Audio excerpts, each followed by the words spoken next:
we've been able to take advantage of the government's so-called council tax freeze grant and suffered the losses that have entailed as a result of doing that. However, this year things have changed. After 5 years of being told by government that there was no need at all to increase the council tax, they appear to have changed their tune. Government now expects all councils like Thurrock to put council tax up by 2% to help plug the shortfall in adult social care funding. Now, government are calling this a social care precept, but I think we should be perfectly clear. This is a social care tax, pure and simple. It is, however, a tax that government doesn't want to have its fingerprints on, and that's why they're pushing it down to local councils to implement. We have to also be clear that 2% won't cover this year's funding cut. It's barely a sticking plaster over it, frankly.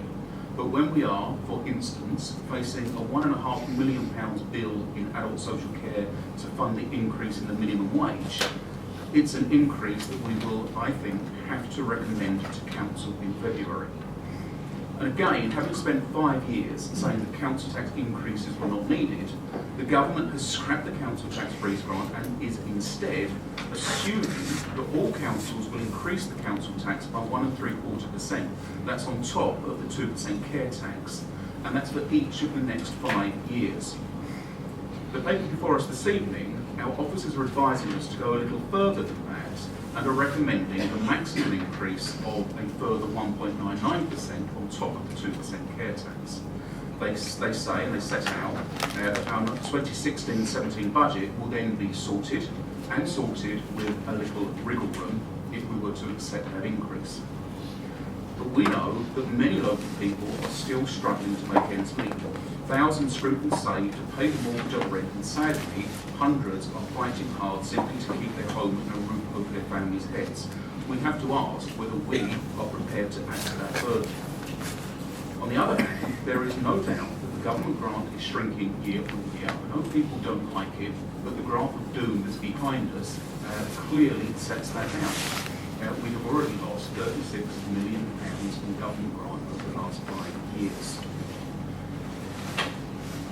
There is also no doubt from the government's own statement that the revenue support grant will be entirely phased out over the life of this Parliament.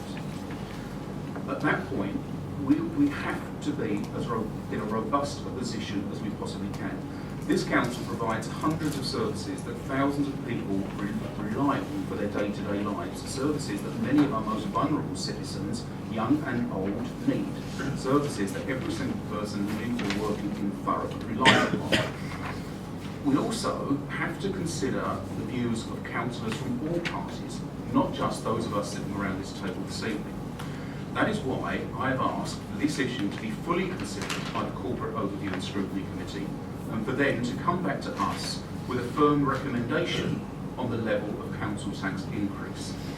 They all need to consider, as this report makes clear, that if we raise less council tax than suggested, we will have to find millions more in savings on top of those savings that we've already identified.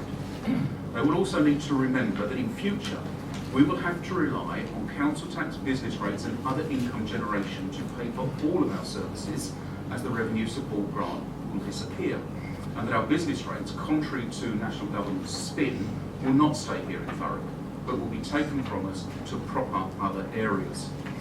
It's also becoming obvious, if not yet fully clear, that other sources of income, such as the New Homes bonus, will not be as high as we've been led to believe.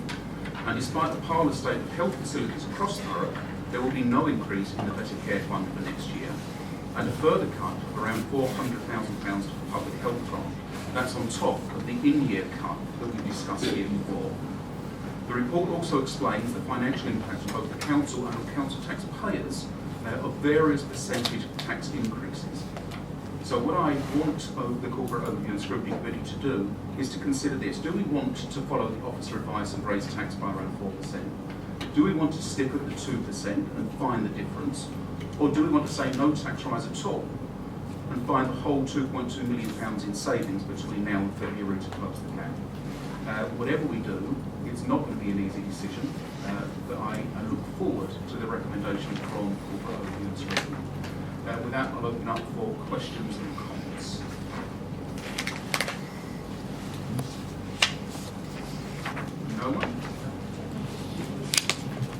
Councillor Warren.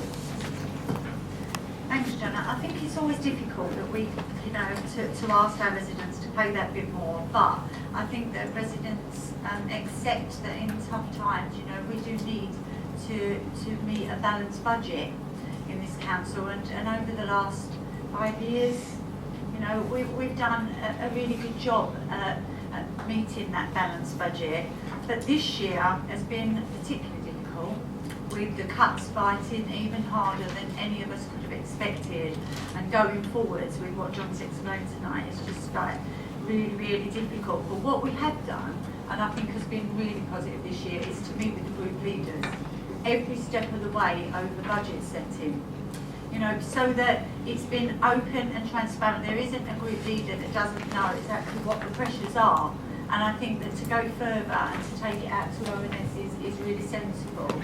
And I hope that that offer for you asking them to do that piece of work means that come February next month, we don't get any, we're not agreeing with the budget lines, because it's really hard, and it's not a time to be playing politics, Let's balance the council's budgets and save the services that really matter. So I will approach in terms of developing a cross-party view. I think it's important in a situation where there isn't an overall majority on the council that we can, so far as possible, take the politics out of the decision.